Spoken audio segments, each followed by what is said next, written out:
ओम नमो भगवते वासुदेवाय। ओम नमो भगवते वासुदेवाय। ओम नमो भगवते वासुदेवाय। हरे कृष्णा। हम श्लोक पढ़ेंगे। ततः सप्तदशे जातः सत्यवत्यां पराशरात् चक्रे वेदतरुशाखा दृष्ट्वा पुंसो अल्पमेधसः। ततः सप्तदशे जातः सत्यवत्यां पराशरात् चक्रे वेदतरुशाखा दृष्ट्वा पुंसो अल्पमेधसः। ततः सप्तदशे जातः सत्यवत्यां पराशरात् चक्रे वेदतरुशाखा दृष्ट्वा पुंसो अल्पमेधसः। पर रिपीट करेगा।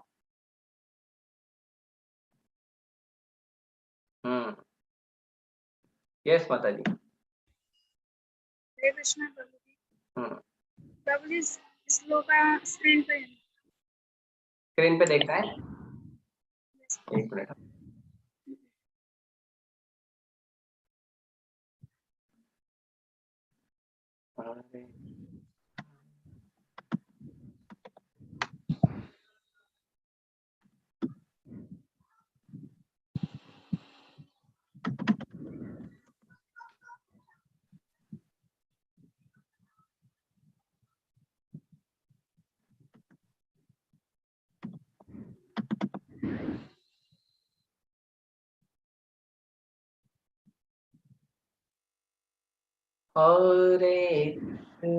हरे कृष्णा कृष्णा कृष्णा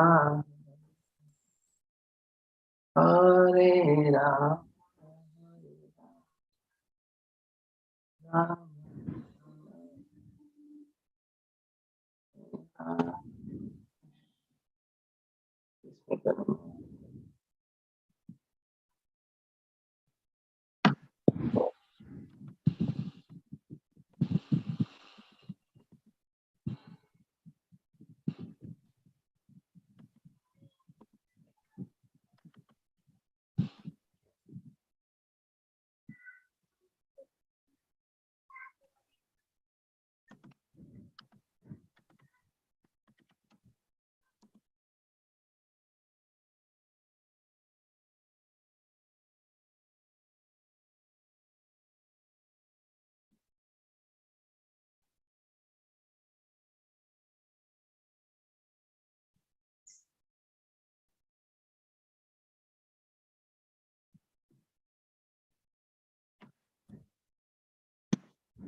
यस, दिखाई दे रहा है आपको? एक सेकंड प्रभु जी। ओके।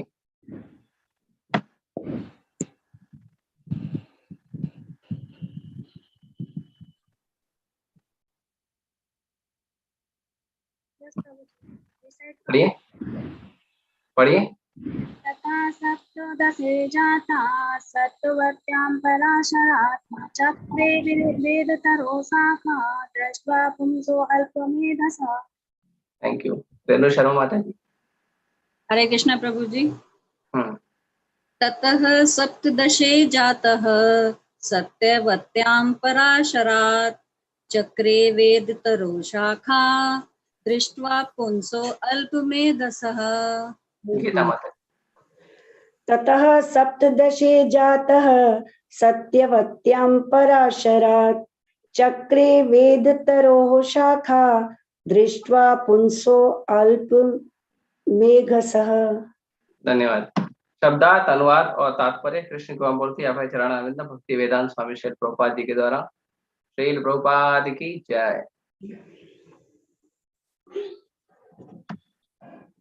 तो ततः तत्पश्चात सप्तदशे 17वें अवतार में जातः उत्पन्न हुआ सत्यवत्याम सत्यवती के गर्भ से पराशरात पराशर मुनि द्वारा चक्रे तैयार किया वेद तरोहो वेदों के कल्प वृक्ष की शाखाएं दृष्ट्वा देखकर पुंसः सामान्य जन अल्पमेधसः अल्पज्ञ। तत्पश्चात 17वें अवतार में भगवान पराशर मुनि के माध्यम से सत्यवती के गर्भ से श्री व्यासदेव के रूप में प्रकट हुए। उन्होंने यह देखकर कि सामान्य अल्पज्ञ हैं, एकमेव वेद को अनेक शाखाओं प्रशाखाओं में विभक्त कर दिया। तात्पर्य, मूल रूप से वेद एक है, किंतु श्रील व्यासदेव ने मूल वेद को 4 में विभाजित कर दिया, साम, यजुर, ऋग तथा अथर्व। और तब इन सब की व्याख्या पुराणों तथा महाभारत जैसे विविध शाखाओं के रूप में की। सामान्य लोगों के लिए वैदिक भाषा तथा विषय अत्यंत कठिन होते हैं, उन्हें केवल अत्यंत बुद्धिमान तथा स्वरूप सिद्ध ब्राह्मण ही समझ सकते हैं। किंतु वर्तमान कलयुग तो अज्ञानी मनुष्यों से भरा पड़ा है। यहाँ तक कि ब्राह्मण पिता से उत्पन्न होने वाली संतान भी वर्तमान युग में शूद्रों या स्त्रियों से श्रेष्ठ नहीं होती। द्विजों अर्थात ब्राह्मणों, क्षत्रियों तथा वैश्यों से यह अपेक्षा की जाती है कि वे सांस्कृतिक शुद्धिकरण की प्रक्रिया अर्थात संस्कार संपन्न करेंगे। किंतु वर्तमान युग के बुरे प्रभावों के कारण तथाकथित ब्राह्मण तथा अन्य उच्च वर्ग के लोग वे सुसंस्कृत नहीं रह गए, वे द्विज बंधु कहलाते हैं। इसका अर्थ है द्विजों के मित्र तथा परिजन। लेकिन इन द्विज बंधुओं की गिनती शूद्रों तथा स्त्रियों में की जाती है। श्रील व्यासदेव ने द्विज बंधुओं, शूद्रों तथा स्त्रियों जैसे अल्पज्ञों को ध्यान में रखकर वेदों को विविध शाखाओं प्रशाखाओं में विभाजित किया। ओम अज्ञानतिमिरान्धस्य ज्ञानाञ्जनशलाकया चक्षुरुन्मीलितं येन तस्मै श्रीगुरवे नमः। श्रीचैतन्यमनोभीष्टं स्थापितं येन भूतले स्वयं रूपः कदा मह्यं ददाति स्वपदान्तिकं। वन्देऽहं श्रीगुरो श्रीयुतापदकमलं श्रीगुरून् वैष्णवांश्च श्रीरूपं साग्रजातं सहगण रघुनाथान्वितं तं सजीवं साद्वैतं सावधूतं परिजनसहितं कृष्ण चैतन्य देवं श्री राधा कृष्ण पादान् सहगण ललिता श्री विशाखान्वितांश्च नमो विष्णुपादाय कृष्ण पृष्ठाय भूतले श्रीमते भक्ति वेदांत स्वामी नित्य नामिने नमस्ते सारस्वते देवे गौरवाणी प्रचारिणे निर्विशेष शून्यवादी पाश्चात्य देशतारिणे नमो महावदन्याय कृष्ण प्रेम प्रदायते कृष्णाय कृष्ण चैतन्य नाम्ने गौरकृष्णे नमः। हे कृष्ण करुणा सिंधु दीन बंधो जगत्पते गोपेश गोपिका कांत राधा कांत नमस्तुते तप्त कांचन गौरांगी राधे वृंदावनेश्वरी वृषभानुसुते देवी प्रणमामि हरि प्रिये वांछा कल्पतरुभ्यश्च कृपा सिंधुभ्यैव च पतितानां पावनेभ्यो वैष्णवेभ्यो नमो नमः। जय श्री चैतन्य प्रभु नित्यानंद श्री अद्वैत गदाधर श्रीवासादि गौर भक्तवृंद।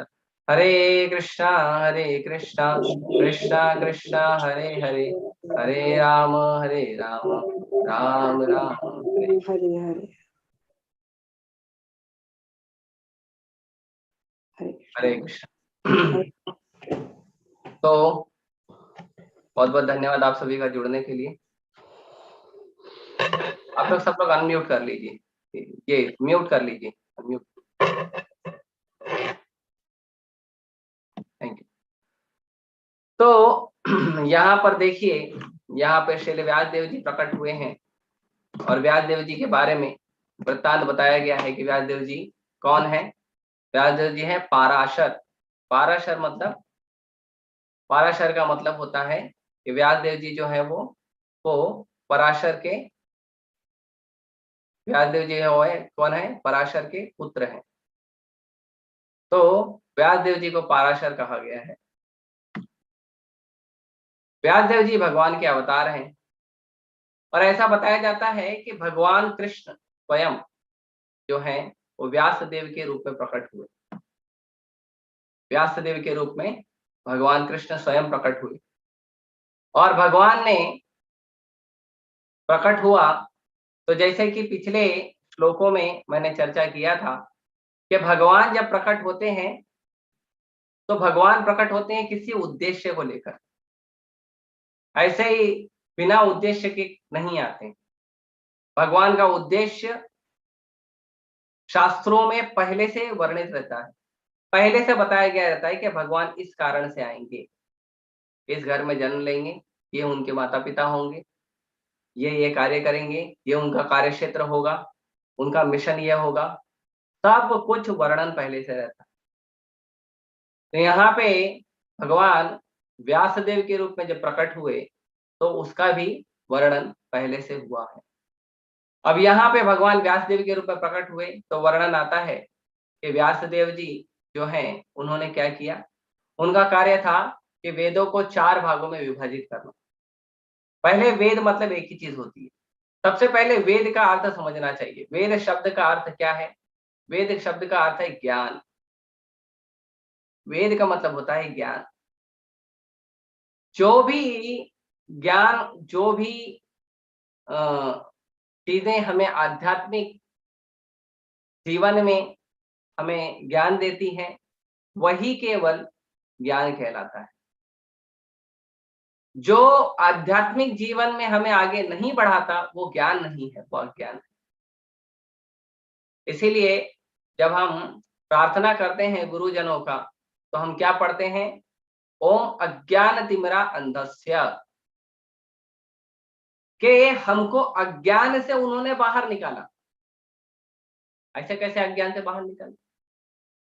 अरे हमने किया है BTech, MTech, MCom, BCom, BA, बहुत सारा हमने पढ़ाई किया है।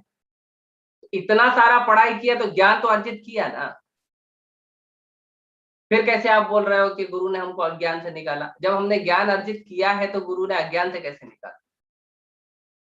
तो उसका मतलब है कि ज्ञान का अर्थ है कि जो हमें आध्यात्मिक उन्नति दे, जो हमें आध्यात्मिक चेतना दे, उसको ज्ञान कहते हैं। बाकी चीजें ज्ञान नहीं है। इसीलिए 2 विद्या कही जाती है, एक होती है जड़ विद्या, एक होती है चेतन विद्या। तो जड़ विद्या होती है वो ज्ञान नहीं होता, वो अज्ञान होता है। क्योंकि कितना भी पढ़ाई कर लेंगे तो फंसे किस में रहेंगे? मैं शरीर हूं, मैं इंसान हूं, मैं पुरुष हूं, मैं स्त्री हूं, मैं भारतीय हूं, मैं डॉक्टर हूं, मैं लॉयर हूं, मैं इंजीनियर हूं, इसी चीज में पड़े रहेंगे।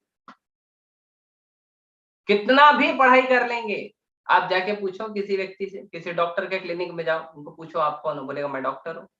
नहीं, दूसरा कुछ बता, नहीं मैं इंसान हूँ, और कुछ, मैं किसी का पिता हूँ, मैं किसी का पति हूँ, मैं भारतीय हूँ, मैं मनुष्य हूँ, ये सब वो बातें बताएगा। शायद ही कोई व्यक्ति साधारण समाज में हमें मिल जाए, बड़े दुर्भाग्य से कहना पड़ रहा है, साधारण समाज में ऐसे लोग मिलते हैं जिन्हें ज्ञान नहीं है कि मैं आत्मा हूं, मैं पूर्ण पुरुषोत्तम भगवान श्री कृष्ण का अंश हूं। आज के समाज की ये परिस्थिति है कि लोगों को ये साधारण चीजें नहीं पता। साधारण समाज में साधारण चीजें भी नहीं पता लोगों को, मतलब समझ लीजिए लोग साधारण स्तर से भी नीचे जा चुके हैं आज के समय में, कि उन्हें ये नहीं पता कि हम शरीर नहीं है, हम आत्मा है। हम पूर्ण पुरुषोत्तम भगवान के नित्य सेवक हैं, ये नहीं पता। तो व्यासदेव जी ज्ञान को देने के लिए आए, वेद को देने, वेद मतलब ज्ञान, ज्ञान को देने आए। तो पहले वेद मतलब ज्ञान मतलब एक ही उसका संकलन था, एक ही था वेद। बाद में उनको 4 भागों में विभाजित किया गया, ऋग्वेद, अथर्ववेद, यजुर्वेद और सामवेद, 4 भागों में विभाजित किया गया। लेकिन उसके बावजूद वेदव्यास जी ने 4 में भाग कर दिया, है ना। देवकीनंदन प्रभु एक बार लेक्चर में बता रहे थे कि क्यों 4 भागों में बांटा है। बताते थे कि पहले के समय के लोग क्या करते थे, जब बच्चा ज्यादा खाना ले लिया है और खा नहीं पा रहा है तो उसको छोटे छोटे टुकड़ों में कर देते थे। बोलते थे ये तुम्हारी मम्मी का है, ये तुम्हारे पापा का है, तुम्हारे भैया का है, तुम्हारी दीदी का, सबका एक एक हिस्सा खा लो, है ना। तो सबका एक एक हिस्सा खा लेते तो खत्म हो जाता। तो उसी प्रकार जो वेद है उसको भी 4 भागों में बांटा गया कि सब अभी जैसे भगवत गीता है। भगवत गीता आप ले जाके 2 लोगों को, हालांकि है तो बड़ी छोटी पुस्तक, मुझे समझ में नहीं आता है लोग क्यों कहते हैं बड़ी पुस्तक है, बहुत छोटी पुस्तक है भगवत गीता, लेकिन लोग बोलते हैं पढ़ नहीं सकते।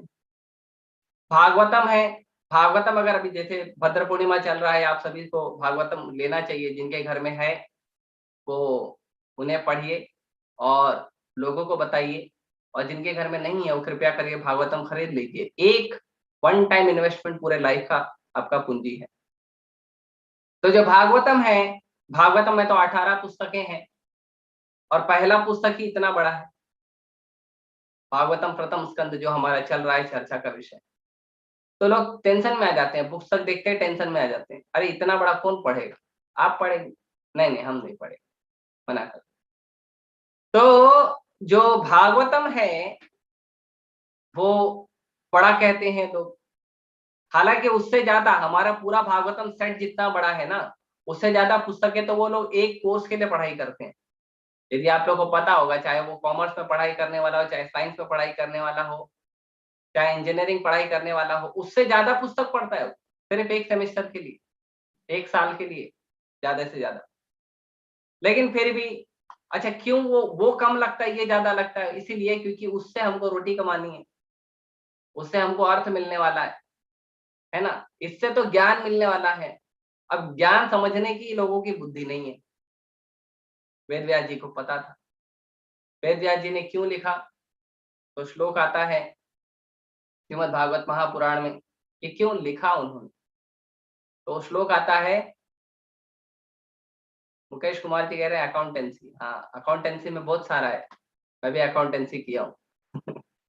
तो अकाउंटेंसी में फर्स्ट सेकंड थर्ड 3 अकाउंट होते हैं, फिर टैक्स होता है, फिर इकोनॉमिक्स होता है, हाँ बड़े बड़े होते हैं। तो जो वेद जी ने देखा, क्या देखा वेद जी ने? वेद जी ने देखा प्रायण अल्प आयुषः कलौ अस्मिन् युगे जना। ये कलयुग के लोग कैसे हैं? प्रायण अल्प आयुषः, इनके आयु कम है। सत्य युग में 1 लाख वर्ष आयु थी, लोग 60,000 साल तक तपस्या ही करते थे। अभी तो 60 मिनट बैठने बोलो टेंशन है, एक माला जप करने बोलो मुश्किल से 8 मिनट 9 मिनट लगता है, लेकिन उसमें भी लोगों को तकलीफ होती है। आप बोलो माला जप करो, नहीं हम मन में जप करते हैं, मन में जप करते हैं, हाँ मन में जप करते हैं। अच्छा, फिर भी एक माला ना बहुत टाइम लगता है, 7-8 मिनट उनको बहुत लगता है। तो अल्प आयुषः, 1 लाख वर्ष थी उम्र सतयुग में। फिर आया त्रेता युग, 1 जीरो कम हो गया, 10,000 वर्ष हो गए। द्वापर युग में फिर 1 जीरो कम हो गया, 1,000 वर्ष। फिर कलयुग में फिर 1 जीरो कम हो गया, 100 वर्ष। फिर उसके बाद हमने अपने जीवन पे, वैज्ञानिकों पे और बहुत सारे तथाकथित कृत्रिम आर्टिफिशियल चीजों पे इतना ज्यादा भरोसा कर लिया कि हमने अपने ऊपर कृपा करके और थोड़ी उम्र कम कर ली, पोल्यूशन बढ़ा। तो कहाँ 100 वर्ष थी, अब 60 वर्ष हो गई। एवरेज लाइफ स्पैन 60 वर्ष हो गया है। अब 60 वर्ष लोग मुश्किल से जी रहे हैं, और कोरोना की कृपा होती है तो पता नहीं कब चले जाए। तो कोई भरोसा ही नहीं है। तो वेदव्यास जी जानते थे कि इनकी उम्र कम है, प्रायण अल्प आयुष्य कलोस्मिन् युगे जना, आगे मंद सुमंद मतयो मंद भाग्य उपद्रतः, मंद होंगे लोग, आलसी होंगे, मंद आलसी होंगे वो लोग, आलसी आलस में रहेंगे। आप देखिए किसी को बोलिए सुबह जल्दी उठना चाहिए, भक्ति करना चाहिए, अरे कितने बजे उठना चाहिए? ऐसे तो ब्रह्म मुहूर्त के पहले 4 बजे उठना, 4 बजे, 4 बजे, 2 बजे तो सोता हूं मैं, 2 बजे तो सोता हूं, तो 4 बजे कैसे उठूंगा? हाँ, आलसी है लोग, रात पे देर तक जागेंगे, 1 बजे 2 बजे सोएंगे, आलसी है, आलस पकड़ के रखा है। मंद सुमंद मतयो, ठीक है, कोई बोलेगा अरे आलसी है तो बुद्धि से कमा ले, बुद्धि का तो उपयोग करेगा ना भाई। कोई आलसी है कुर्सी पे बैठा अपना दिमाग लगा के काम कर लेगा, नहीं नहीं, सुमंद मतयो, उसका बुद्धि भी कम है। अच्छा, आलसी है, बुद्धि भी कम है, तो कोई बात नहीं, अरे सब लोग अपने अपने कर्म से अपना अपना भाग्य लेकर आते हैं, तो हम क्या करेंगे, भाग्य के भरोसे जी लेगा। हाँ सही बात, लेकिन व्यासदेव जी कहते हैं मंद भाग्य, भाग्य भी मंद है उसका।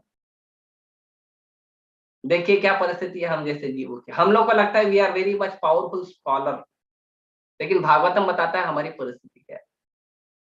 एक तो उम्र कम है, ऊपर से आलसी, उसके बाद बुद्धि कम है, उसके बाद भाग्य भी नहीं है। कहाँ सोने चांदी में खाते थे लोग, और कहाँ प्लास्टिक और थर्माकोल में जीवन जी रहे हैं।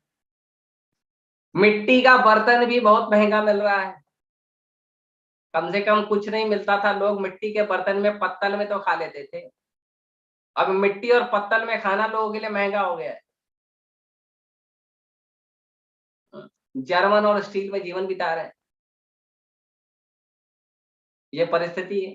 मंदभाग्य, ठीक है, वो उम्र कम है, वो आलसी है, बुद्धि कम है, भाग्य नहीं है, आपस में मिलजुल के जीवन बिता लेंगे अच्छे से, नहीं, उपद्रतः, हमेशा रेडी रहेगा झगड़ा करने के लिए।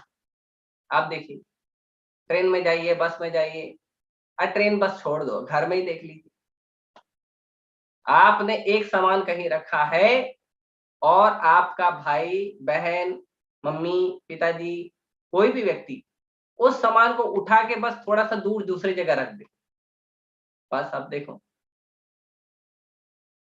क्यों रखा, रखा तो बताया क्यों नहीं, पूछा क्यों नहीं हाथ लगाने के पहले, ना होता होगा, क्षमा कीजिए, आप लोग वैष्णव भक्त हैं, आप लोग के घर में नहीं होता होगा, पर साधारण देखा गया है कैसा होता है, हमेशा रेडी रहेगा झगड़ा करने के लिए, ये बस किया क्यों ऐसा। ट्रेन में बस में जाइए, आपका मान लो आप हो सकता कहीं और देख रहे हो, बीच में वो व्यक्ति का चेहरा हो, उसको समझ में नहीं आया कि आप कहीं और देख रहे हो, उसको नहीं देख रहे हो, वो तुरंत गुस्सा है, देखता क्यों भाई, क्यों देख रहे हो मुझे, क्या प्रॉब्लम है। हमेशा आप देखिए कलयुग में व्यक्ति छोटी छोटी चीजों पे झगड़ा कर रहा है। हमारे सामने भोजन आता है, मिर्ची कम हो गई, मिर्ची ज्यादा हो गई, मीठा ज्यादा हो गया, मीठा कम हो गया, कोई चीज कम ज्यादा हो गई, उसमें झगड़ा हो रहा है। ऐसी परिस्थिति हो गई है आजकल। व्यासदेव जी ने देखा ऐसे लोग, तो उन्होंने कहा चलो ठीक है, वेद को कम से कम 4 भागों में बांट सकते। देखा उन्होंने वेद भी पढ़ने की बुद्धि नहीं है इनकी, क्या करूं, तो फिर उन्होंने पंचम वेद को लिखा, जो भगवान की सुंदर मधुर लीलाएं हैं, पॉलिटिक्स है, ये सब चीजों में लोगों को ज्यादा आनंद आता है। वेद व्यास जी ने देखा, आप देखो घर घर में कई सारे सीरियल चलते हैं, आप लोग जानते हैं कई कई नाम, मैं तो नहीं देखता, भगवान की कृपा है, कई नाम आप लोग जानते हैं। आप देखिए वो सारे सीरियल में क्या दिखाता है, politics, politics, suspense, thriller. Ved Vyas जी ने देखा ये तो पसंद है इनको, इनका टेस्ट है, तो वेद व्यास जी ने कहा कि उसी के अंदर थोड़ा सा सिद्धांत डाल के यही दे दिया जाए, कम से कम लोग यही पढ़ लें। इसको पढ़ेंगे तो आगे बढ़ेंगे। तो रामायण है, महाभारत है, और इसको पंचम वेद के रूप में प्रकट किया उन्होंने कि ये पांचवा वेद है। ये वेद किसके लिए है? जिनका बुद्धि कम है, हम जैसे लोग जिनका बुद्धि कम है। भगवत गीता, महाभारत के अंदर भगवत गीता डाल दिया। भगवत गीता का वर्णन कैसे आता है महाभारत में? जैसे कहते हैं कि किसी को अगर दवा खिलानी हो तो आप उसको डायरेक्ट दवा दोगे तो कड़वी लगेगी। डायरेक्ट भगवत गीता कोई सुनता ही नहीं है। आप कोई भी लेक्चर रख दीजिए, लोग आ जाएंगे। भगवत गीता का, भागवतम का लेक्चर रख के नहीं आते। तो भगवान की कृपा है, आप सब रसिक भक्त हैं, आप लोग आ जाते हैं। तो भगवत गीता का बात करेंगे तो लोग मुश्किल से आते हैं, वो पढ़ने बोलेंगे तो लोग मुश्किल से पढ़ते हैं। तो वेद व्यास जी ने क्या किया, महाभारत जो बढ़िया सुंदर स्टोरी है, वो स्टोरी के अंदर भगवत गीता को डाल दिया खाने के लिए। चलो ठीक है, आप गुलाब जामुन खाओ, गुलाब जामुन के साथ गोली भी खा लो। अब लोग क्या करने लगे, वो खाते हैं। अब देखो, खाते हैं तो देखे अरे यहाँ तो कड़वा आ गया, तो थूक देते हैं, फिर बाकी खा लेते हैं। गुलाब जामुन खा रहे, गुलाब जामुन का गोली निकाल दिया अंदर से। तो आचार्यों ने देखा ये तो बड़ा गड़बड़ है, तो फिर उन्होंने भगवत गीता को अलग से देना शुरू किया। भगवत गीता सभी के लिए होना चाहिए। इतना परिस्थिति लोगों का गिर गया, इसीलिए वेद व्यास जी ने वेद को 4 भागों में बांटा। स्मृति की रचना की, पुराण है, शास्त्र है, इसकी रचना की, ताकि हम जैसे लोग समझ पढ़ सके। क्यों पढ़ सके? क्योंकि ये ज्ञान है। बाकी क्या है? बाकी ज्ञान नहीं है। भगवत गीता में भगवान बताते हैं कि ज्ञान क्या है। भगवान कहते हैं ये शरीर और इस शरीर को जानने वाले 2 लोग, क्षेत्र और क्षेत्रज्ञ। क्षेत्र मतलब ये शरीर, और क्षेत्रज्ञ मतलब 2 लोग। एक जो हर व्यक्ति अपने अपने शरीर को जानता है, मतलब आत्मा, और दूसरे पूर्ण पुरुषोत्तम भगवान परमात्मा। ये जो 3 चीजों को जानता है वो व्यक्ति क्या है? ज्ञानी है। और बाकी सब अज्ञान है, बाकी ज्ञान नहीं। जो ज्ञान हमें जन्म मृत्यु बुढ़ापा बीमारी जन्म मृत्यु के चक्र में बांध कर रखता है, वो ज्ञान नहीं है, वो अज्ञान है। वो हमें अंधेरे में ढक कर रखा है। प्रभुपाद जी कहते हैं कि भौतिक जगत में, भौतिक ब्रह्मांड में सूर्य और चंद्रमा की जरूरत पड़ती है, आध्यात्मिक जगत में जरूरत नहीं पड़ती। आध्यात्मिक जगत में सूर्य और चंद्रमा की जरूरत नहीं पड़ती। यही भगवान भगवत गीता में कहते हैं कि भगवान का जो जगत है वो क्या है? बिना सूर्य और चंद्रमा की जरूरत का है, स्वयं प्रकाशित। तद भासते सूर्यो न शशांको न पावक, यद गत्वा न निवर्तन्ते तद धाम परमं मम। के ये जो भगवान का धाम है, वहां पे सूर्य, चंद्रमा, बिजली, अग्नि, इन सब की कोई जरूरत नहीं है, स्वप्रकाशित है। एक बार कोई उस परम धाम में चले जाए जहां पे अंधेरा है ही नहीं, एक बार कोई व्यक्ति उस परम धाम में चले जाए तो क्या होगा? तो फिर हम वापस से इस जगत में नहीं आएंगे जहां लाइट की, इलेक्ट्रिसिटी की, अग्नि की और सूर्य और चंद्र की जरूरत पड़ती। और ये सूर्य और चंद्र भी क्या है? भगवान की 2 आंखें हैं। ब्रह्म संहिता में सूर्य देव के बारे में वर्णन करते हुए ब्रह्मा जी कहते हैं, ये चक्षुरेश सविता सकल ग्रहाणाम। चक्षु है भगवान के आंख, भगवान की आंख है। मतलब जब तक भगवान नहीं देखेंगे तब तक हम अपने आप को नहीं देख सकते हैं। और कुछ बुद्धू कहते हैं भगवान दिखाओ। अरे भाई, पहले अपने आप को देखने की तो क्षमता बनाओ। बिना भगवान के सहारे के इलेक्ट्रिसिटी क्या है? उसी का एक परिवर्तन है। सूर्य के शक्ति का ही परिवर्तन इलेक्ट्रिसिटी है। अग्नि भी सूर्य से आ रही है। तो सूर्य, चंद्र, अग्नि, बिजली, ये सब की जरूरत हमें पड़ती है, तब जाकर हम देख पाते। तो ये अंधेरा संसार है जहां पे लाइट की जरूरत है, जहां पे अग्नि की प्रकाश की जरूरत है। लेकिन जो स्वयं प्रकाशित धाम है उसका ज्ञान हमें लेना चाहिए। वो स्वयं प्रकाशित धाम का जब ज्ञान लेंगे उसको ज्ञान कहते हैं। जो हमें जन्म, मृत्यु, बुढ़ापा, बीमारी जो नहीं चाहिए फिर भी वो हमें मिल रहा है, उससे बाहर निकाले। वेद व्यास जी ने इसीलिए हम सभी पे करुणा करके इन सभी ग्रंथों की रचना की।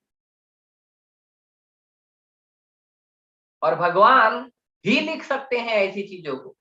कई बार लोग कहते हैं तुम्हारा भगवत गीता, भागवतम और जो भी शास्त्र है, वेद है, पुराण, ये तो इंसानों ने लिखा। इंसान ने नहीं लिखा है, क्योंकि इंसान पढ़ नहीं सकता, समझ नहीं सकता, लिखने की तो बात दूर है। जो जो इंसान पढ़ नहीं सकता, लिख नहीं सकता, समझ नहीं सकता, वो उसको लिखेगा कैसे बताइए? कॉमन सेंस है, छोटी सी बुद्धि लगाइए, नहीं समझ सकता वो। तो इतना विस्तार से वेद, पुराण, शास्त्र को लिखने के लिए या तो भगवान प्रकट होते हैं या तो भगवान की शक्ति से संपन्न होकर भगवान का ही कोई भक्त प्रकट होता है। जैसे प्रकट हुए ऐसी भक्ति वेदांत स्वामी प्रभुपाद, हमारे संस्थापक आचार्य। 80 ग्रंथों की रचना की प्रभुपाद जी ने 11 साल के अंदर। ऐसा अद्भुत कार्य किया। प्रभुपाद जी ने कहा जितने ग्रंथ मैंने लिखे हैं उतने तुम पढ़ नहीं सकते पूरे जीवन में। आप सोचिए लिखे कैसे? क्यों? क्योंकि भगवान या भगवान की शक्ति से ही शास्त्रों को लिखा जा सकता है और कोई दूसरा साधन या मार्ग नहीं है। कोई भी व्यक्ति ये नहीं कह सकता कि किसी इंसान ने लिखा है, नहीं। भगवान या भगवान की शक्ति किसी इंसान के रूप में प्रकट होकर हम लोगों के बीच में आके अपनी लीला करते हुए हम लोगों को करुणा करने के लिए, कृपा करने के लिए ये सारे शास्त्र, पुराण और भगवान की लीलाओं का संग्रह बना के देती है। क्योंकि हम जैसे जीवों को स्वाद नहीं है भगवान की भक्ति का, स्वाद नहीं है हरिनाम का, स्वाद नहीं है भगवान के शास्त्रों को पढ़ने का, स्वाद नहीं है भगवान का दर्शन करने का, स्वाद नहीं है भगवान को प्रणाम करने का। तो हम लोगों के लिए ये आचार्य और स्वयं भगवान वेद व्यास जी के रूप में प्रकट होते हैं और हम लोगों को देते हैं। ये उनकी कृपा है, ये उनकी करुणा है। उन्हें कोई जरूरत नहीं है, कोई जरूरत नहीं है उन्हें कि वो लोग इन चीजों को लिखें। भगवान चैतन्य महाप्रभु जब अपनी लीला कर रहे थे तो लीला करते समय भगवान चैतन्य महाप्रभु ने ऐसे तो रूप शिक्षा, सनातन शिक्षा, राय रामानंद के साथ संवाद, ये सब तो कई सारी शिक्षाएं उन चैतन्य चरितामृत में वर्णन किया है, लेकिन स्वयं अपनी तरफ से उन्होंने कोई शिक्षा नहीं दी अलग से। केवल 8 श्लोक दिए। श्री कृष्ण चैतन्य शिक्षाष्टकम से तो दर्पण मार्गम से शुरू होता है। 8 श्लोक दिए भगवान। हालांकि वो 8 श्लोकों में सब आ गया, लेकिन समझे नहीं ले उतनी बुद्धि चाहिए।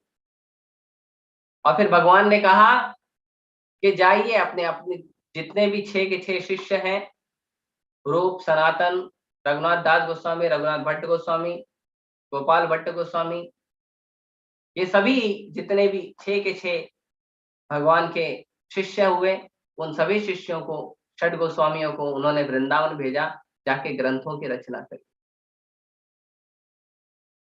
ग्रंथों की रचना करी।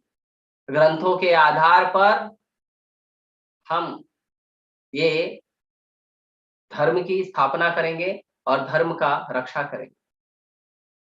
कई बार लोग जब धर्म की रक्षा करते हैं तो लोग बोलते हैं अरे आपके इस्कॉन में तो लोग धर्म की रक्षा के लिए कुछ कर ही नहीं। लेकिन इस्कॉन ने जितना धर्म का प्रचार किया उतना और कोई किया हो बताओ? क्योंकि धर्म का प्रचार जो है शस्त्र से नहीं होता, शास्त्र से होता है। किसी भी व्यक्ति को कहो कि 4 कदम चलो और पूछेगा क्यों चलूं, उस चलने के लिए उसको वो ज्ञान चाहिए कि मैं ये 4 कदम क्यों चलूं।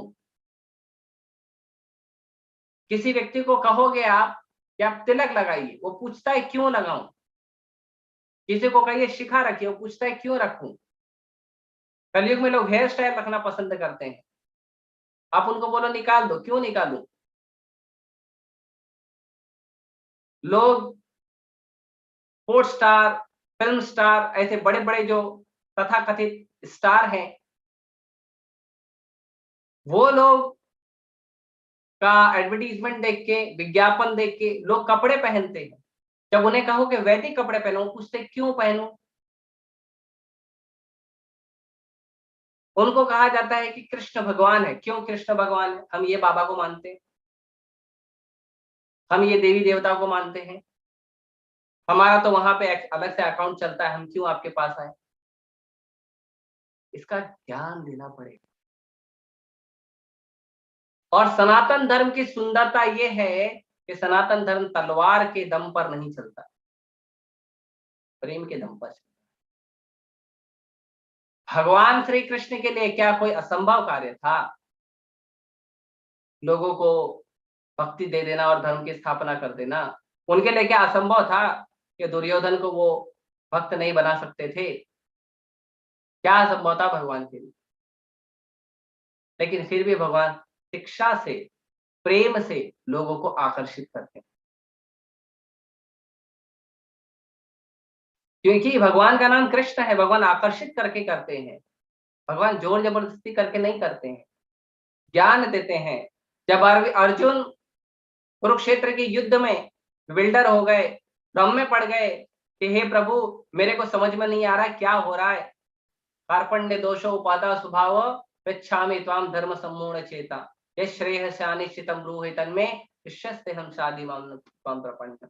हे भगवान, मेरी कृपणता, कृपणता का मतलब क्या है? एक दो शब्द होते हैं शास्त्र में, एक कृपण होता है, एक ब्राह्मण होता है। ब्राह्मण का मतलब जो भगवान को जानने का प्रयास करता है, भगवान को जानता है और भगवान की सेवा करता है, वो ब्राह्मण है। ऐसे ब्राह्मण के लिए श्लोक आता है, जन्मना जायते शूद्रा संस्कारात् भवेत् द्विजा वेद पाठ भवेत् विप्र ब्रह्म जानाति इति ब्राह्मण। कि जन्म से सभी शूद्र हैं। प्रभुपाद जी कहते हैं, इसके तात्पर्य में कह रहे हैं प्रभुपाद जी कि ब्राह्मणों के बच्चे भी ब्राह्मण नहीं है आजकल, वो शूद्र और स्त्रियों से भी नीचे हैं। तो फिर कैसे उद्धार होगा? जैसे भगवान भगवद गीता में कहते हैं, स्त्रियों वैशास तथा शूद्रास तेपि यान्ति परम गतिम। कि भगवान को जानने का जब प्रयास करेंगे, भगवान की भक्ति करेंगे, तब उनको परम गति प्राप्त होगी। अलग से वेद अध्ययन करने का प्रयास मत करिए, इतनी बुद्धि नहीं है हमारे पास कि वेद और वेदांत का अध्ययन करके हम आगे बढ़ेंगे। एक श्लोक नहीं समझ सकते हम। वेद और वेदांत तो छोड़ दो, जो पंचम वेद का भी एक छोटा सा भगवत गीता का एक हिस्सा, एक श्लोक समझ के कोई बता दे। प्रभुपाद जी कहते हैं, एक श्लोक अगर कोई समझ गया, भगवत धाम चले जाएगा। एक श्लोक भगवत गीता का, एक श्लोक भागवतम का, भगवत धाम चले जाएगा, उसका जन्म मृत्यु का चक्र खत्म हो जाएगा। हमारी दुर्दशा देखे हमको समझ में ही नहीं आती। इसीलिए प्रभुपाद जी का जो उच्चिष्ट है, प्रभुपाद जी के जो अनुयायी हैं, वो जब उन सभी प्रभुपाद जी के दिए गए ग्रंथों को बार बार पढ़ते हैं, सुनते हैं, पढ़ते हैं, सुनते हैं, हरे कृष्ण मंत्र का जप करते हैं, तब धीरे धीरे हमारे हृदय का जो कठोरता से जमा हुआ मैल है, वो धीरे धीरे साफ होता है। और तब जाके समझ में आता है कि हम कृष्ण के सेवक,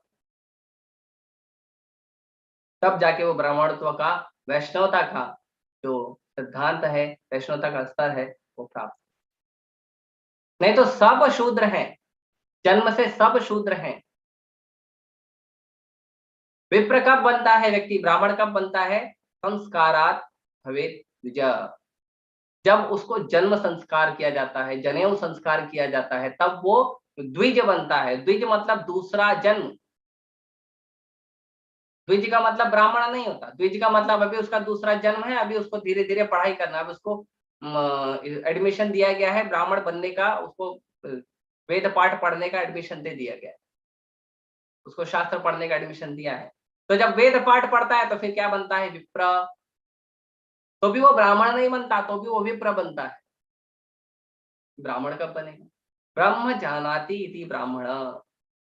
जब वो पूर्ण पुरुषोत्तम भगवान श्री कृष्ण को भगवान स्वीकार कर लेता है और ये स्वीकार करता है कि जो कुछ निकला है, जो कुछ इस संसार में प्रकट है, अप्रकट है, सब कुछ भगवान श्री कृष्ण से प्रकट हुआ है, और प्रेम पूर्वक भगवान श्री कृष्ण का भजन करता है, भक्ति करता है, तब जाके वो ब्राह्मण और उसके ऊपर वैष्णव बनता। भगवान भगवद गीता में कहते हैं बुद्धिमान कौन है। लोग कहते हैं हम बुद्धिमान है ना, जाके पता कर लीजिए, ये परिमाप दे रहा हूं, ये परिमाप से लोगों को मेजरमेंट करके देख लीजिएगा कि कौन बुद्धिमान है। ब्राह्मण छोड़ दीजिए, बुद्धिमान का जो मापन है, जो परिमाप है, वो मैं दे रहा हूं आपको।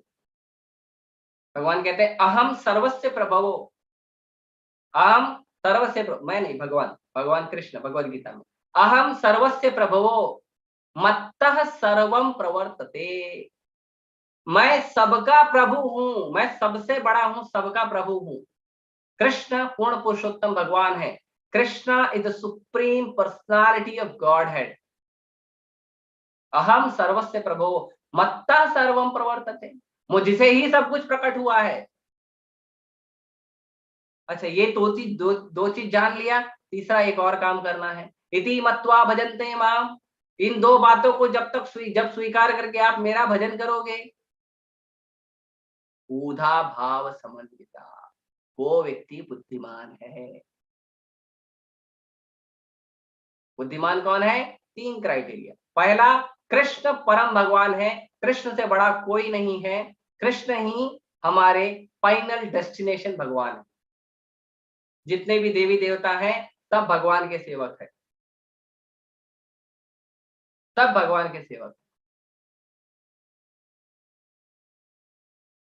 और ये दो चीज जब स्वीकार करें कि एक कृष्ण पूर्ण पुरुषोत्तम भगवान है और दुनिया में जितनी भी चीजें प्रकट हुई है, जो भी प्रकट हुआ है, सब कुछ केवल एकमात्र कृष्ण से प्रकट हुआ है, ये जब स्वीकार करते हैं और उसके बाद इति मत्वा भजन्ते माम, इस तरह से मेरा भजन करता है, तो क्या होता है?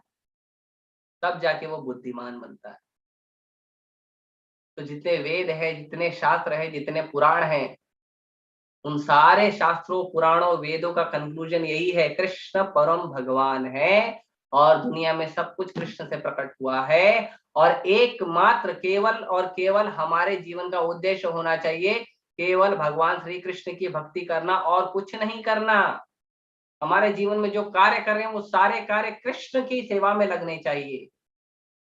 जब ये ऐसा करेंगे तब जाके हम बुद्धिमान कहलाएंगे और तब जाके हमारे जीवन सफल होगा। वेद व्यास जी ने जितनी चीजें दी है उसका एक मूल कारण है। इसीलिए आदि गुरु शंकराचार्य कहते हैं एकम शास्त्रम देवकी पुत्र गीतम, एक ही शास्त्र होना चाहिए, क्या? जो भगवान श्री कृष्ण ने बताया है। गीता मतलब गीता, एकम शास्त्रम देवकी पुत्र गीतम। श्रीमद् भागवत महापुराण में भगवान ने बहुत सारा गीत गाया है, बहुत सारा ज्ञान है भगवान का, भक्तों ने भगवान का गीत गाया है, भगवान के लिए बताया है। भगवत गीता भागवतम इनफ है हमारे लिए। प्रभुपाद जी 4 पुस्तकें कहते हैं, भगवत गीता, भागवतम, चैतन्य चरितामृत और एनओडी, इनफ है हमारे लाइफ के। एको देवो देवकी पुत्र एव, एक ही भगवान होना चाहिए। कौन? देवकी का पुत्र भगवान श्री कृष्ण। एकम मंत्र से तस्य नमामि यानी, एक ही मंत्र जप करिए, एक ही मंत्र। कौन सा? उन्हीं पूर्ण पुरुषोत्तम भगवान श्री कृष्ण का नाम जप करिए। हरे कृष्णा कृष्णा कृष्णा हरे हरे, हरे राम राम राम हरे हरे। केवल भगवान का नाम जप करना, वही एक मंत्र होना चाहिए। यहाँ वहां से कहीं से दूसरा मंत्र नहीं लेके आने का। बाबा ने 10,000 रुपए देके मंत्र दिया है, नहीं, उस मंत्र का ज्यादा वैल्यू होता है। क्यों? क्योंकि पैसा दे के लिया है ना। हरे कृष्णा तो फ्री में मिलता, तो इसके लिए वैल्यू करते नहीं लोग। हमारा मंत्र बड़ा है, कहीं क्यों बड़ा है? क्योंकि बड़ा पैसा दे के लिया, फ्री में नहीं लिया। नहीं, वेदव्यास जी कहते हैं यही मंत्र सबसे बड़ा है, क्योंकि ये मंत्र नहीं, ये महामंत्र है। और आगे कहते हैं आदि गुरु शंकराचार्य, कर्मापि एकम तस्य देवस्य सेवा, कर्म भी एक ही होना चाहिए। क्या? उन्हीं पूर्ण पुरुषोत्तम भगवान की सेवा, और कोई दूसरा कर्म नहीं होना चाहिए, क्योंकि बाकी सारे कर्म हमको भौतिक संसार के बंधन में बांधते हैं। यही भगवान भगवद गीता में कहते हैं 3रे अध्याय में, यज्ञ अर्थात कर्मणो अन्यत्र लोकोयम कर्म बंधना। ये भगवान यज्ञ पुरुष भगवान श्री कृष्ण के लिए कर्म करिए, नहीं तो अन्यत्र, नहीं तो क्या होगा? नहीं तो कर्म बंधना, कर्म का बंधन लगेगा। अगर हम भगवान श्री कृष्ण की सेवा नहीं करते, किसी देवी देवता की सेवा करते हैं, किसी बाबा की सेवा करते हैं, हमारे बहुत सारे सगे संबंधी हैं उनकी सेवा करते हैं, तो क्या होगा? कर्म बंधना, कर्म के बंधन में पड़ोगे। तो सेवा करना है तो कृष्ण की करो, कृष्ण के भक्तों की करो और किसी की मत करो। ये है वेद व्यास जी के दिए गए शास्त्रों का सार। और जब इन चीजों को समझेंगे तब हम हमारे जीवन के असली लक्ष्य पे पहुंचेंगे। नहीं तो हमारा जीवन दुखमय है और बना रहेगा। हमारे जीवन को आनंद एक ही चीज से मिलेगा, जब परमानंद पूर्ण पुरुषोत्तम भगवान श्री कृष्ण के चरणों में सेवा करेंगे, उन्हीं का नाम जप करेंगे, उन्हीं के बारे में जानने का चेष्टा करेंगे, भगवत गीता भागवतम को पढ़ेंगे, उनका उच्चिष्ट, उनका कृपा प्रसाद हम स्वीकार करेंगे और ऐसे ही जीवन को आगे बढ़ाएंगे। तब जाके हमारा जीवन जो है पूर्ण होगा और तब जाके वेद व्यास जी का जो मेहनत है, जो उन्होंने पूरे जीवन में मेहनत किया, वो पूर्ण होगा। क्यों प्रकट हुआ श्रीमद् भागवत महापुराण, इसको बताकर मैं इसको लेक्चर को समाप्त करूंगा। श्रीमद् भागवत महापुराण क्यों प्रकट हुआ? वेद व्यास जी ने सारे वेद लिखे, सारे पुराण लिखे, सारे शास्त्र लिखे, उपनिषद लिखे, उसके बावजूद वेद व्यास जी दुखी थे। क्यों दुखी थे? क्योंकि देखा कलयुग का प्रायणाल्पायुषः कल अस्मिन् युगे जना मंद समंदवत्यो मंद भाग्य उपजतः। ये परिस्थिति देखी हमारी। वो बोले ये लोग ये नहीं समझ पाएंगे और समझेंगे भी तो गलत उपयोग करेंगे, है ना। जैसे स्वास्थ्य के लोग सूर्य देव के पास चले जाते हैं, अच्छा स्वास्थ्य दीजिए, है ना। पति पत्नी चाहिए तो शिव जी और पार्वती माता के पास चले जाते हैं। अरे सूर्य देव भगवान के शुद्ध भक्त हैं, शिव जी शुद्ध भक्त हैं, महाजन है, परम वैष्णव है। उनकी अर्धांगिनी पार्वती माता माता वैष्णवी है। उनके पास जाके हम धन मांगते हैं, संपत्ति मांगते हैं, शादी के लिए लड़का लड़की मांगते हैं, सूर्य देव के पास जाके हम स्वास्थ्य मांगते हैं। ये सब नहीं करना चाहिए। तो जब उन्होंने देखा ये परिस्थिति है, शास्त्र का उपयोग भी लोग करेंगे तो अपनी छोटी छोटी इच्छाओं को पूरी करने के लिए करेंगे, तो करें क्या? दुखी हो गए, उन्हें समझ में नहीं आया मैं क्या करूं। हालांकि हर किसी ने किसी शास्त्र में पुराण में क्या किया है, भगवान के गुणों का वर्णन किया है, भगवान का लीला का वर्णन किया है, लेकिन एक्सक्लूसिवली केवल एकमात्र भगवान की लीलाओं का कोई शास्त्र नहीं बनाया था उन्होंने। कोई शास्त्र उन्होंने बनाया नहीं था। तो दुखी हो गए। ध्यान करें अपने गुरु का। उनके गुरु नारद जी आए, नारद जी प्रकट हुए। नारद जी ने तो पहले बड़ा गुणगान किया कि कितना मेहनत किया तुमने, बद्ध जीव, कलयुग के बद्ध जीवों के लिए इतना मेहनत करके इतने सारे शास्त्र पुराण लिखे तुमने, बहुत अच्छा कार्य किया। लेकिन बोले ठीक है अच्छा कार्य है, लेकिन मैं दुखी हूँ, उसका कुछ बताइए गुरु जी। तो नारद जी ने कहा कि तुम दुखी हो, मैं जानता हूँ क्यों दुखी हो और मैं उपाय भी जानता हूँ। अरे उपाय बताओ, क्या उपाय है? क्या उपाय है?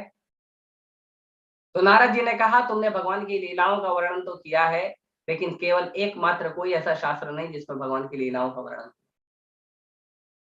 तो भगवान की लीलाओं का वर्णन करने का एक शास्त्र करिए, वही कलयुग के जीवों का उद्धार करेगा।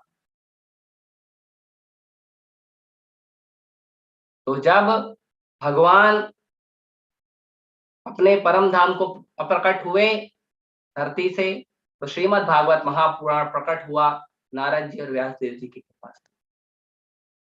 ये वही श्रीमद् भागवत महापुराण है जिससे हमारा उद्धार होगा। तो इसीलिए इस तरह से जब तक हम भगवान के गुण, रूप, लीला, माधुरी इन सब की चर्चा नहीं करेंगे, तब तक हम दुखी रहेंगे। कितना भी प्रयास कर लें, कर्मकांड कर ले, वेदाध्ययन कर ले, भोग कर ले, त्याग कर ले, हिमालय पे जाके लाखों वर्षों तपस्या कर ले, नहीं सुख मिलेगा। सुख केवल एक ही चीज में मिलेगा, जब हम भगवान की सेवा करें। नहीं तो नहीं। नाम जप करना भगवान की सेवा है, भागवत पढ़ना भगवान की सेवा है, प्रसाद स्वीकार करना भगवान की सेवा है, भक्तों का संग करके भक्तों के संग में भगवान का गुणगान करना, कीर्तन करना, आनंद लेना भगवान की सेवा है, यही करना है और कुछ नहीं।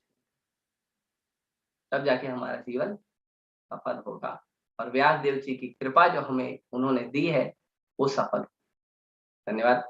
हरे कृष्ण। किसी को कोई प्रश्न है तो एक दो प्रश्न हम चर्चा करते हैं।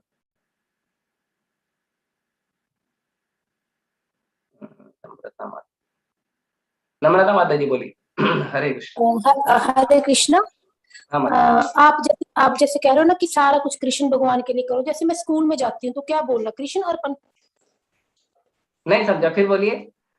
मैं कह रही हूँ जैसे आप कहते हो ना कि कोई भी काम करो तो कृष्ण भगवान के लिए करो, तो हाँ। जैसे मैं स्कूल में जाती हूँ तो क्या बोलना जाती टाइम, कृष्ण अर्पण?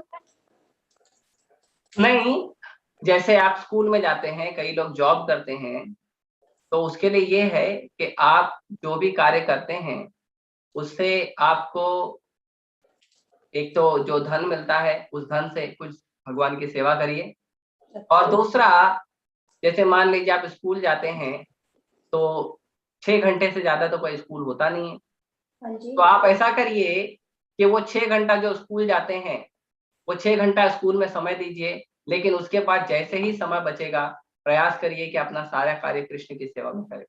आप भोजन बनाते हैं, पहले कृष्ण को भोग लगाइए फिर खाइए।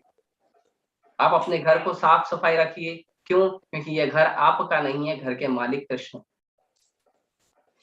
तो चेतना हमारी हमेशा कृष्ण की सेवा में रहनी चाहिए कि मैं जो कुछ कर रहा हूँ ये सब कुछ कृष्ण की सेवा में कर रहा हूँ, तब जाके हमारा भगवान की चेतना में हमारा मन लगेगा। ठीक है। हरे कृष्ण। प्रतिमा हरे माता। कृष्ण। हरे कृष्ण। हरे कृष्णा प्रभु जी। हाँ बोलिए माता जी। प्रभु जी मुझे इसमें जो तात्पर्य है इसमें एक लाइन समझ नहीं आई है। बोलिए। जैसे इसमें लिखा हुआ है कि जो संतान है वो वर्तमान युग में शूद्रों तथा स्त्रियों से श्रेष्ठ नहीं होती। प्रभु जी हाँ इसका सही बात है। तो इसका इसमें क्या नहीं मतलब समझ में आ रहा, सीधा सीधा तो है कि जो भी संतान है, ब्राह्मणों की भी संतान जो है वो शूद्रों से और स्त्रियों से श्रेष्ठ नहीं है। मतलब अगर स्त्रियों को भी शूद्रों के बराबर रखा गया है प्रभु जी, ये पूछना चाह रहे हैं। नहीं, शूद्रों के बराबर नहीं रखा गया है। सामान्यतया जो आकर्षण होता है, जो बाय नेचर, बाय जो स्त्रियों का जो नेचर होता है साधारण है, भौतिक आकर्षण ज्यादा होता है। स्त्री शब्द का ही मतलब होता है विस्तार होना, भौतिक विस्तार होना। लेकिन जब आप हरे कृष्ण मंत्र का जप कर रहे हैं और भक्ति कर रहे हैं, तब आप वो धरातल पे नहीं, तब आप उस धरातल से ऊपर आ गए, आप चिंता मत करो, है ना। लोगों को ये प्रश्न बार बार लोगों को उठता है कि स्त्रियों को क्यों कम बुद्धि का कहा गया है। वो शरीर का बाय डिफॉल्ट वैसा सॉफ्टवेयर है, उसके लिए हम कुछ नहीं कर सकते। हमारे ही किसी कारण से हमें स्त्री का शरीर प्राप्त हुआ है। तो यदि आप भक्ति करते हैं तो कुंती महारानी को तो स्त्री के रूप में गिना नहीं गया, तो महाभागवत के रूप में गिना गया। द्रौपदी माता को महाभागवत के रूप में गिना गया है। तो आप भक्ति करिए, भक्ति करके आप अपने भक्ति के स्तर पे आ जाइए, ऐसा छोटी छोटी चीज छोड़। ठीक है। अरे हरे कृष्ण प्रभु जी, एक प्रश्न और है, ये बोलिए। द्विज बंधु क्या द्विज होते बंधु हैं प्रभु जी? मतलब जैसे ब्राह्मण थे द्रोणाचार्य, लेकिन द्रोणाचार्य के जो पुत्र थे उनको ब्राह्मण नहीं कहा गया, उनको द्विज बंधु कहा गया। क्योंकि जब तक ब्राह्मण के गुण नहीं प्रकट करोगे, कर्म नहीं प्रकट करोगे, तब तक आप ब्राह्मण नहीं हो, तब तक आप द्विज बंधु रहोगे। मतलब ब्राह्मणों के संबंधी, आप ब्राह्मण नहीं हो। ओके। हाँ, तो मतलब वो भी साधारण लोग हैं, वो भी ब्राह्मण नहीं होते। ठीक है, ब्राह्मण कुल में पैदा हुआ इसके लिए ब्राह्मण का संबंधी बोल देंगे, पर तुम ब्राह्मण तो नहीं। ये सिर्फ ब्राह्मण कुलों के लिए ही बोला गया ना प्रभु जी, जो ब्राह्मण कुल में पैदा हुए लेकिन ब्राह्मण ब्राह्मण नहीं कुल है। में पैदा होकर भी अगर आप ब्राह्मण के गुण और कर्म नहीं करते हो तो आप ब्राह्मण नहीं, आप द्विज बंधु हो, ब्राह्मण नहीं। जी प्रभु जी। हरे कृष्णा प्रभु जी, अरे धन्यवाद। प्रतिमा मत। हरे कृष्ण प्रभु जी। अरे प्रभु जी, गीता में प्रभु भगवान जी ने क्या बताया है कि जो मेरे घर आता है और मेरे धाम आता है, पहले तो उसको उसमें परफेक्शन और साम सिद्धि का मतलब क्या होगा? परफेक्शन का मतलब सिद्धि प्राप्त करना। सिद्धि का मतलब होता है कि हमारे जो भी चीजें हैं उसको अचीव कर लेना, हमारा डेस्टिनेशन, फाइनल डेस्टिनेशन को अचीव कर लेना। अचीवमेंट, सिद्धि मतलब अचीवमेंट होता है। हाँ हाँ। तो अचीवमेंट, हमारा फाइनल अचीवमेंट क्या होना चाहिए कि जन्म मृत्यु से बाहर निकलना और भगवान का सेवक बनना। यह हमारा अचीवमेंट। जब इस अचीवमेंट को प्राप्त करते हैं तो हमारा परम सिद्धि होता है। ओके प्रभु जी, हरे कृष्ण। मेधा माता जी। हरे कृष्णा प्रभु जी। यस माता जी। प्रभु जी, जैसे आपने अभी बताया कि जैसे सगे संबंधियों की सेवा से भी हम कर्म बंधन में बंधते हैं, तो हाँ। क्या अगर हम कृष्ण भक्ति कर रहे हैं तो हमें सगे संबंधियों की तरफ से कि कोई वो नहीं करना चाहिए, हेल्प वगैरह उनकी, किस इस चीज को किस तरह से समझे? उनको उतना बुद्धि नहीं है ना, क्या करेंगे। जो व्यक्ति कृष्ण भावनामृत में ट्रेनिंग लिया नहीं है तो उसको बुद्धि नहीं है, इसके लिए वो गलत बोल रहा है। सिंपल। आप कोई भी कार्य करिए, अभी जैसे स्मार्टफोन आया था, नया नया स्मार्टफोन आया था, बच्चे लोग उसमें लगे रहते थे 24 घंटा। तो माँ बाप बोलते थे क्या पागल है साहब, एक ही चीज में लगे तो टिमटिमा बना के रखा है, उसको देखते रहते। क्योंकि माँ बाप को पता नहीं कि स्मार्टफोन से ऑफिस का भी काम हो रहा है, जूम का काम भी हो रहा है ना। तो नहीं पता है। तो जिस चीज में जिस व्यक्ति को ट्रेनिंग नहीं है तो ऐसा बोलेगा। हमें समझना चाहिए कि उस व्यक्ति को ट्रेनिंग नहीं मिली है, उसने सीखा नहीं है, सीखना चाहता नहीं है, तो गलती नहीं सीखा है तो क्या करे। तो वो गलत बोल रहा है, लेकिन आप तो सीख रहे हो, आप तो रोज भागवतम में आ रहे हो, भगवगीता पढ़ रहे हो, माला जप कर रहे हो, तो आपको तो पता है ये चीजें, तो आप चिंता मत करिए। नहीं जैसे भी आप कह रहे थे ना कि जैसे वो कर्म बंधन में बंधेगा अगर सगे संबंधियों की भी सेवा करता है तो हाँ, तो आप आध्यात्मिक कार्य करिए उनके साथ मिलके। उनको कोई कैसे फिजिकल या वैसी जरूरत है अगर हेल्प की और वो भक्ति में नहीं है तो हाँ, हमें क्या वो करना सब चीजें आप दे सकते हैं, वो तो आप किसी को भी देना है। हेल्थ है, ऐसा कुछ है तो आप वो तो हेल्प कर सकते हैं। पर जैसे उनके साथ मिलकर, जैसे आप किसी का संग कर रहे हो तो उस व्यक्ति को संग लो मत, उस व्यक्ति को संग दो।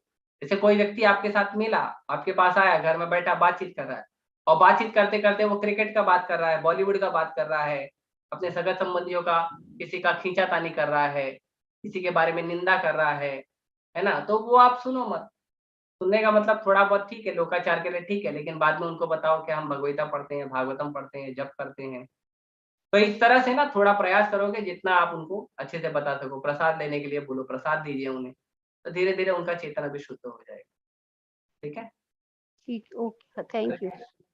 एक प्रश्न है अर्जुन का, स्वरूप सिद्ध गुरु या ब्राह्मण क्या है, उन्हें कैसे पहचाने। उनके भक्त बन जाएगा वो। भक्ति करने वाले व्यक्ति जो होते हैं स्वरूप सिद्ध होते हैं, है ना। ब्राह्मण का मतलब ये होता है जो भक्त है, जो भक्ति करते हैं और वो स्वरूप सिद्ध हो जाते हैं। और गुरु वही होते हैं जो गुरु परंपरा में गुरु हैं। जो गुरु परंपरा में गुरु नहीं है वो गुरु नहीं। ठीक है, तो ये उनके लक्षण हैं कि वो भक्त बन जाएंगे। ठीक है, और कई सारे प्रश्न हैं, इतने सारे प्रश्नों का तो उत्तर नहीं हो सकता मुझे भागवत में क्लास में जाना। ठीक है, 2 प्रश्न मैं इसमें चैट से ले रहा हूँ, और उसके बाद भक्ति मती माता जी। हरे कृष्णा। यस माता जी, हरे कृष्ण। हाँ, दंडवत प्रणाम प्रभु जी। मेरा प्रश्न है कि आपने पाराशर बताया कि वेद व्यास जी को पाराशर कहते हैं या पाराशर ऋषि कोई अलग हैं? पाराशर मतलब पराशर के पुत्र। अच्छा, जो गोत्र बताते हैं ना कि नहीं, पराशर, पराशर मुनि के पुत्र को पाराशर कहते हैं। जैसे अर्जुन को कौन्तेय कहते हैं क्योंकि वो कुंती का पुत्र है ना। तो वैसे तो पराशर के पुत्र को पाराशर कहते हैं। वेद व्यास जी के पिताजी का नाम पाराशर था क्या? हाँ, पराशर उनका पिताजी का पराशर था, और वेद व्यास जी को पाराशर कहते हैं। पाराशर मतलब जैसे वसुदेव के पुत्र वासुदेव। ओके, थैंक यू प्रभु जी। हरे कृष्ण, धन्यवाद। ज्योति माता जी।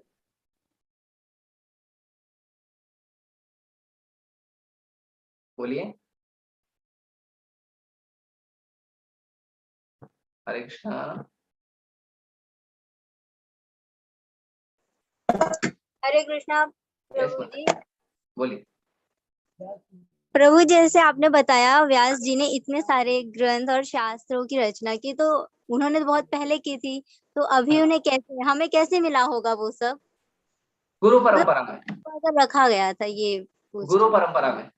आप भगवत गीता देखिए, भगवत गीता का जो पहला श्लोक है, धर्म क्षेत्रे कुरुक्षेत्रे, जी, वो पहला श्लोक जिस पेज पे है उसी के जस्ट पहले वाला पेज देखिए, उस पे गुरु परंपरा दी गई। तो वहां आचार्य से उनके पास था ये। हाँ, वहां आचार्य की हमें आचार्यों की कृपा से मिल गया है। अच्छा, ठीक है। धन्यवाद। हरे कृष्ण। हाँ, मैं यहीं समाप्त करूंगा। क्षमा चाहता हूँ, कुछ लोगों के प्रश्नों का उत्तर नहीं दे सकता, है ना। तो आज हम यहीं रुके। हरे कृष्णा। श्रील प्रभुपाद की जय। ग्रंथराज श्रीमद् भागवतम की जय।